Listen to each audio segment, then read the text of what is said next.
राधे राधे, कैसे हो आप लोग। ये हमारा एक्सरसाइज 8.1 है। इसमें हम इंटीग्रेशन की एप्लीकेशन सीखेंगे।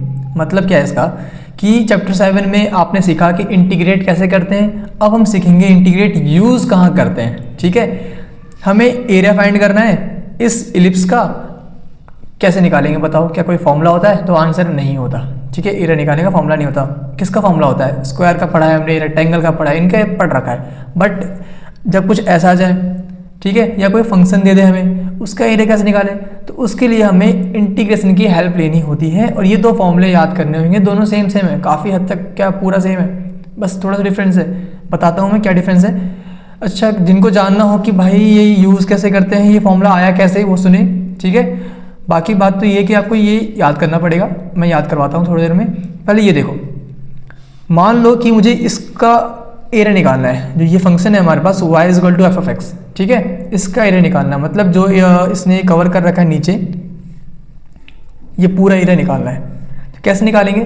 तो एक छोटी सी पतली सी स्ट्रिप बनाई गई है यहाँ पे बीच में, देखो आप, ये स्ट्रिप बनाई गई है। ये बहुत छोटी है, दिख तो बड़ी रही है बट मान लो बहुत छोटी है ये। ठीक है, बहुत पतली है, बहुत पतली। छोटी मतलब ऐसे नहीं, मतलब ऐसे ऐसे पतली है। जब ये बहुत पतली हो जाएगी तो ये जो दिख रहा है आपको कर्व यहाँ पे, वो कर्व नहीं दिखेगा। मानते हो इस बात को?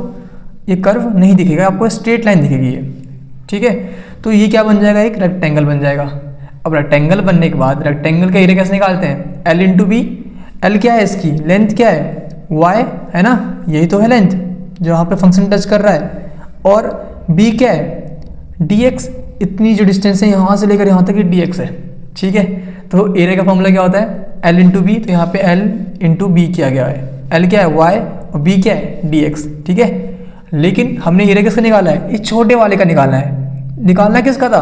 पूरे का निकालना था, इसलिए इंटीग्रेट कर दिया गया है। कहाँ से कहाँ तक? ये पॉइंट क्या है हमारा? a,0 मतलब a से, b,0 मतलब b पे।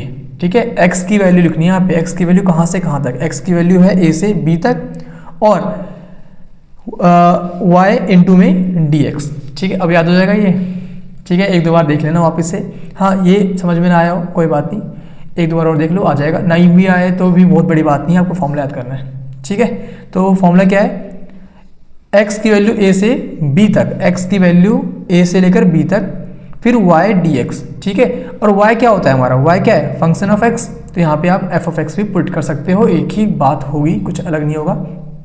सेम टू सेम जब एरिया निकालना हो और ये किधर हो, ऐसे घुमा दो इसको इस साइड। ठीक है, ये अब मान लो ऐसे है, तो तब एरिया क्या होगा? मतलब ये ऐसे हो गया अब। ठीक है ना, ये जो लाइन है नीचे ड्रॉ कर दो। ठीक है, तब एरिया क्या होगा? बुक में देखना, सेम फॉर्मूला है, कुछ अलग नहीं है। कुछ समझ में ना आया तो कमेंट जरूर करना कि मुझे समझ में नहीं आया। लेकिन बात तो ये है कि समझ में आया, कुछ है नहीं, आपको बस ये करना है। स्ट्रिप है और ये काम नहीं आएगा, ये फॉर्मूला काम आएगा। ठीक है, नोट क्या कर लो, x की वैल्यू a से लेकर b तक करनी है इसमें, और y dx। इसमें क्या डिफरेंस है? यहाँ पे y की वैल्यू a से b तक होगा। ठीक है, y की वैल्यू a से b तक x dy। ठीक है, और x क्या होगा हमारा? फंक्शन ऑफ y होगा। अब ये बातें समझ में थोड़ी बहुत ना आई हो, क्वेश्चन करते हैं, बिल्कुल हर एक बात क्लियर हो जाएगी आपको। ठीक है, क्वेश्चन नंबर 1 क्या है हमारे पास? Find the area of the region bounded by the ellipse ये। ओके, तो पहली बात तो ये, क्या इलिप्स जानते हो कैसे दिखता है? ये कुछ ऐसे दिखता है। ठीक है, और इलिप्स में क्या होता है ना कि जो नीचे लिखा हुआ है, ये फॉर्मूले के हिसाब से ये a स्क्वायर होता है और ये b स्क्वायर होता है। ठीक है, फॉर्मूला देखो क्या होता है? X square upon a square plus y square upon b square. Class 11th का है ना। और a क्या होता है? कोऑर्डिनेट होता है किसका? x एक्सिस का। ठीक है, तो a स्क्वायर अगर हमारा 16 है, a स्क्वायर हमारा 16 है, तो a क्या होगा? 4 होगा, है ना, प्लस माइनस 4, प्लस माइनस 4।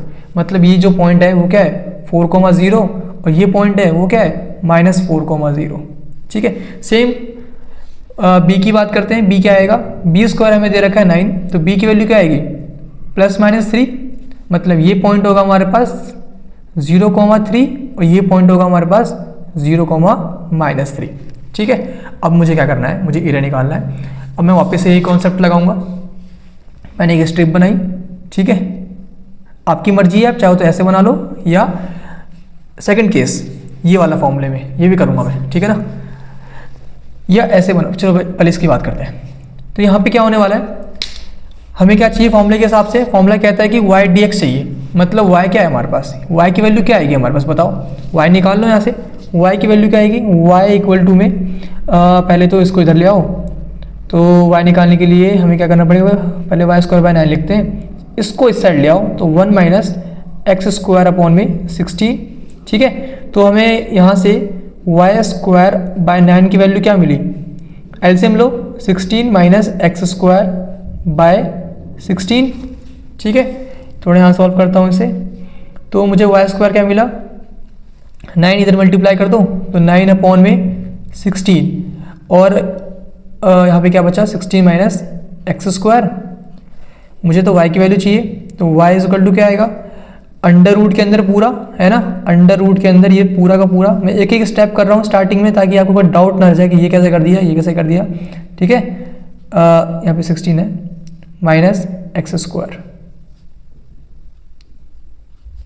ठीक है, ये वैल्यू आ गई हमारे पास। अच्छा अब एक बात सुनो मेरी, ध्यान से सुनना, यहाँ पे क्या ये 3 का स्क्वायर और 4 का स्क्वायर नहीं है, एक ही बात है ना, 3 का स्क्वायर 4 का स्क्वायर, 3 का स्क्वायर 9 होता है, 4 का स्क्वायर 16 होता है, तो ये बाहर ही निकाल लो ना, तो यहाँ पे क्या आएगा 3 अपॉन में 4 अंडर रूट के अंदर 16 माइनस एक्स स्क्वायर, ये वैल्यू आ गई हमारे पास, किसकी, y की, ठीक है। क्यों निकाली हमने y, इस फॉर्मूले में पुट करने के लिए, ठीक है ना, तो y dx था तो y आ चुका है, अब dx करना है और इंटीग्रेट करना है x की वैल्यू a से b तक, x की वैल्यू a से b, हमें चाहिए पूरे का एरिया।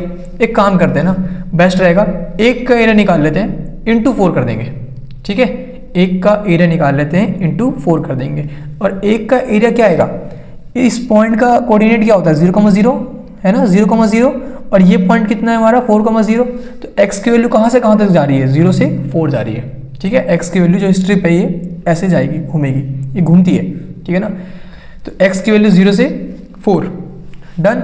लेकिन आप बोलोगे भैया पूरा निकालना था, मैं फिर रिपीट कर देता हूँ, पूरा निकालने के लिए जो ये एरिया आएगा इंटू 4 कर देंगे तो ये हमें पूरा मिल जाएगा, ठीक है। तो मैं 4 मल्टीप्लाई क्यों कर रहा हूँ, क्योंकि मैंने अभी जो फॉर्मूला यूज़ कर रहा हूँ उसमें मुझे इसका एरिया मिलेगा बस, यहाँ से लेकर यहाँ तक का, लेकिन चाहिए मुझे पूरा, इसलिए मैं इंटू 4 कर रहा हूँ, 4 से मल्टीप्लाई करने के बाद मुझे पूरे का एरिया मिल जाएगा, ओके। तो मुझे एरिया ऑफ इलिप्स क्या मिलेगा, एरिया ऑफ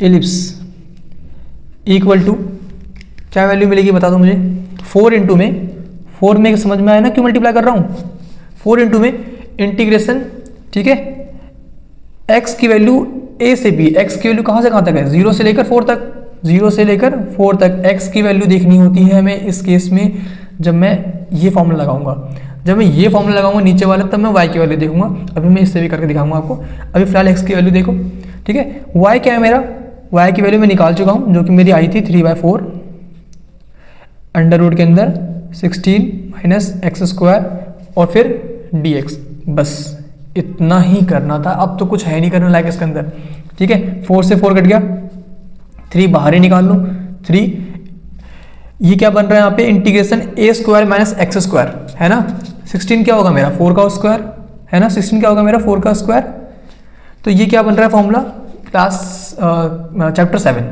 ठीक है, चैप्टर 7 का फॉर्मूला ये तीनों आपको दिखा रखा है पहले भी मैंने, अगर भूल गए हो नोट ना किया हो तो नोट कर लो, ठीक है, ये यूज़ होने वाले हैं इस चैप्टर के अंदर। a square minus x square बन रहा है यहाँ पे है ना, 16 क्या होगा मेरा 4 का स्क्वायर, a की वैल्यू क्या हो गई 4 हो गई माइनस एक्स स्क्वायर, ठीक है। तो जहाँ पे भी इसमें a है वहाँ पे क्या आएगा 4 आएगा, ठीक है, क्योंकि a स्क्वायर 16 के इक्वल है तो a की वैल्यू 4 होगी है ना, तो जहाँ पे भी इसमें a है वहाँ पे 4 पुट कर दो, ठीक है, और बाकी तो पूरा सेम लिख दो इसको, तो यहाँ से लिखो, स्टार्टिंग से करते हैं, x/2 integration a square minus x square, a हमारा 4 है ना, तो 4 square minus x square plus a स्क्वायर/2 मतलब 4 का स्क्वायर/2 साइन इनवर्स x/a, x हमारा x ही रहेगा, a की वैल्यू हमें पता है कि 4 है, ठीक है, और बस ये हमने इसको इंटीग्रेट कर दिया। लिमिट कहाँ से कहाँ तक है 0 से 4 लिमिट है, तो 0 से 4 भी पुट कर दिया हमने, ठीक है, हमारा काम हो चुका है, बस इसको सॉल्व कर लो, बस इतना ही बचा करना। तो वैल्यू क्या आएगी, जहाँ पे भी x है वहाँ पे 4 पुट कर दो पहले तो 3, यहाँ पे x है 4 पुट करूँगा तो मुझे क्या मिलेगा बताओ, यहाँ पे मैं ब्रैकेट लगा लेता हूँ एक और, अगर मैं 4 पुट करता हूँ तो 4/2 2 ही होगा, 2 माइनस सॉरी माइनस नहीं है यहाँ पे अंडर रूट है, हटाओ इसको, अंडर रूट के अंदर 4 का स्क्वायर माइनस x का स्क्वायर, x की वैल्यू 4 है तो 4 माइनस 4 मतलब 4 स्क्वायर माइनस 4 स्क्वायर 0 हो जाएगा, ये तो प्लस है तो प्लस लिख दिया। 4 का स्क्वायर कितना होता है 16/2 8 आएगा, इनटू में साइन इनवर्स x की वैल्यू क्या है अब 4/4 क्या होगा 1 होगा, यहाँ पे 1 आ गया। फिर माइनस लोअर लिमिट करनी होती है तो माइनस, ठीक है, माइनस लोअर लिमिट करनी होती है तो माइनस, लोअर लिमिट जहाँ पे भी x है वहाँ पे 0 पुट कर दो, जहाँ पे भी x है वहाँ पे 0 पुट कर दो तो ये 0 हो जाएगा और यहाँ पे भी 0 हो जाएगा, ठीक है ना। साइन 0 की वैल्यू 0 होती है तो ये 0 हो गया, ये भी 0 हो गया, -0, ठीक है, ब्रैकेट क्लोज। तो वैल्यू क्या आ गई हमारे पास 3 इंटू में ये 0 हो गया तो 0 plus sine inverse 1, sine inverse 1 की वैल्यू क्या होती है बता दो, सिंपल सा है तो काफ़ी, यहाँ पे 8 है ना तो 8 लिख दिया। साइन इनवर्स 1 की जगह पे लिखने वाला हूँ मैं साइन 90 की वैल्यू 1 होती है, साइन π/2, ठीक है। साइन इनवर्स साइन कैंसिल हो गया तो ये आ गया मेरे पास 3 इंटू में 8 ये वाला इंटू में π/2, ठीक है। तो ये 2 से 8 कैंसिल, 4 बचा, 4 पाई इंटू 3, 4 3 12 होता है तो 12 पाई हमारा आंसर आ गया, ठीक है। हमने ज़्यादा कुछ नहीं किया है, बस छोटी सी बात हमने सीखी है इसमें कि ये फॉर्मूला यूज़ कैसे करते हैं, ठीक है ना। a to b, a और b हमारा x की वैल्यू होगी, ठीक है। ऐसे भी याद कर सकते हो आप, अगर dx है तो x की वैल्यू चाहिए, ठीक है, dx है तो x की वैल्यू चाहिए लिमिट में, और y है dy है तो y की वैल्यू चाहिए लिमिट में हमें, ओके। ऐसे भी आप याद रख सकते हो। अच्छा, मैंने कहा था मैं इस फॉर्मूले को भी यूज़ करके दिखाऊंगा आपको, ठीक है। इसे करो यूज़ अब, ठीक है, ध्यान से देखना, सेम काम करने वाला हूँ, कुछ अलग नहीं करूँगा मैं, होगा सब कुछ सेम। अभी मैंने क्या किया था, एरिया निकाला था, इसकी हेल्प से ये फॉर्मूला कहता है कि जो स्ट्रिप है ना वो ऐसे होगी। स्ट्रिप बनाने की जरूरत नहीं है पेपर में, ये नहीं कह रहा मैं, बनाना पड़ेगा सब कुछ, ये आपको बस फॉर्मूला याद करना है, ठीक है। अब मुझे बताओ y कहाँ से कहाँ तक जाएगा, y की वैल्यू a से b चाहिए, y की वैल्यू 0 से लेकर y की वैल्यू कहाँ से कहाँ तक 0 है यहाँ पे y की वैल्यू, और यहाँ पे क्या है y की वैल्यू 3 है, ठीक है ना। y की वैल्यू 0 से 3, ये x कोऑर्डिनेट होता है, ये y कोऑर्डिनेट होता है, ठीक है ना। तो y की वैल्यू 0 से 3, तो यहाँ पे क्या होगा, ये a की वैल्यू मिल गई हमें 0 और b की वैल्यू मिल गई 3, यहाँ पे x चाहिए, x की वैल्यू क्या होगी बताओ, निकालो इससे x की वैल्यू वापस से।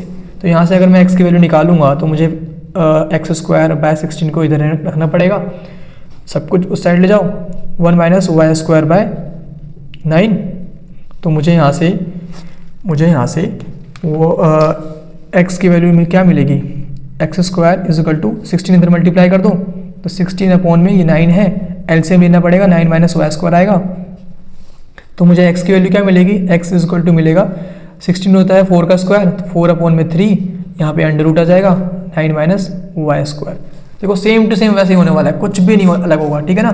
तो x की वैल्यू आ गई ये, यहाँ पे ये पुट कर दो, और मैं बता चुका हूँ कि a की वैल्यू क्या है, a की वैल्यू क्या होगी 0, और b की वैल्यू क्या होगी, अपर लिमिट क्या होगी, जब ये स्ट्रिप है ये ऐसे ऐसे मूव करेगा तो कम से कम 0 होगा, ज़्यादा 3 होगा, है ना। तो ये 0 से 3 हो गया, सेम यही काम करना है, यही फॉर्मूला यूज़ होगा, ऑफिस से अप्लाई करो, आंसर आपको सेम मिलेगा, डन। और बस इतना ही करना था इसमें। अब करते हैं नेक्स्ट क्वेश्चन, ठीक है, और करेंगे तो और अच्छे से में बातें क्लियर होती जाएगी, ठीक है ना, ओके।